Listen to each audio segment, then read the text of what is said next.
اگر آپ پریشانیوں میں گھرے ہوئے ہیں اور رزق کی تنگی کی وجہ سے پریشان ہیں تو اس ویڈیو کو اور اس واقعے کو غور سے سنیں۔ ایک نوجوان میرے پاس آیا، کہنے لگا مولانا پریشانیوں نے، مصیبتوں نے، آفتوں نے، بلاؤں نے گھیرا ہوا ہے، ایسا لگ رہا ہے کہ راستے بند ہوئے ہوئے ہیں اور میں ایک کنویں میں گرتا چلا جا رہا ہوں۔ جس کام میں ہاتھ ڈالتا ہوں اس کام میں مشکلات آ جاتی ہیں، اور جو ہے جہاں میں رزق کے لیے نوکری کر رہا ہوں وہاں جو ہے میرے دشمن ہیں، حاسدین ہیں، پھر وہ نوکری ختم ہوتی ہے، پھر دوسری جگہ مجھے جانا پڑتا ہے، تو یہ سلسلہ رک نہیں رہا، میں کیا کروں؟ اور جو آتا ہے وہ ختم ہو جاتا ہے۔ تو میں نے کہا کہ غور سے قرآن کی 2 آیات اور 2 حدیثوں کو غور سے سنو، اور رزق کے لیے، پریشانیوں کے لیے آپ کو آج کے بعد کسی عامل کے پاس جانے کی ضرورت نہیں ہوگی۔ قرآن میں اللہ نے اور حدیث میں سب کچھ ہمیں بتلا دیا ہے۔ قرآن کی پہلے آیت سنیں۔ قرآن مجید میں اللہ فرما رہے ہیں وَمَن يَتَّقِ اللَّهَ يَجْعَل لَّهُ مَخْرَجًا، کہ جو گناہوں سے بچے گا، جو پالنے والے کو ناراض نہیں کرے گا، خالق کے رزق کو جو ناراض نہیں کرے گا، اللہ کا فرما بردار ہوگا، تو اللہ کیا کہہ رہا ہے؟ میں اس کو مخرجہ، ساری تنگیوں سے، پریشانیوں سے، مصیبتوں سے، بلاؤں سے نکال دوں گا۔ اللہ کی قسم، یہ قرآن میں اللہ کا وعدہ ہے۔ اسی آیت میں آگے اللہ کیا کہہ رہا ہے؟ وَيَرْزُقْهُ مِنْ حَيْثُ لَا يَحْتَسِبُ، اور جب تم مجھے ناراض کرنے سے بچو گے، میں تمہیں ایسی جگہ سے رزق دوں گا کہ تم گمان بھی نہیں کر سکتے، وہاں سے میں تم پر رزق کی بارشیں برساؤں گا۔ 2 آیات میں 2 مسئلے ہمارے حل ہوئے۔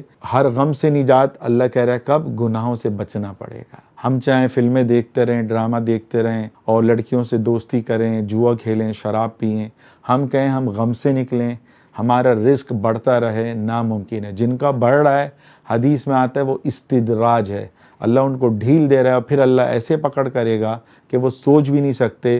بعد اوقات اللہ ان کو اتنا منحوس سمجھتا ہے اور وہ اللہ کی نگاہ میں اتنا گر جاتے ہیں کہ اللہ کہتا ہے میں تمہیں ڈھیل دے رہا ہوں تاکہ میں قیامت کے دن تمہیں زیادہ سے زیادہ عذاب دے سکوں۔ آپ کو پتہ ہے حدیث میں کیا آتا ہے؟ میں آگے کی بات وہ مکمل کروں گا رزق کی۔ حدیث میں آتا ہے بعض لوگ نہیں، ایک پوری جماعت کو فرشتوں کے لیے اعلان ہوگا کہ ان کو جنت میں لے کے جاؤ۔ جنت کے دروازے پہ پہنچیں گے، جنت کو دیکھیں گے اور اس کی نعمتوں کو دیکھیں گے، خوش ہو رہے ہوں گے۔ پھر اللہ تعالیٰ ان کو بلائیں گے اور کہا جائے گا کہ ان کو لے کر آؤ۔ فرشتے اللہ کا اعلان سنیں گے، دوبارہ اللہ کے سامنے ان کو حاضر کیا جائے گا۔ اللہ ان سے کہیں گے کہ اے فرشتوں ان کو جہنم میں لے جاؤ۔ وہ کہیں گے اللہ جب جہنم میں بھیجنا تھا تو اے اللہ اس جنت کو دکھایا کیوں؟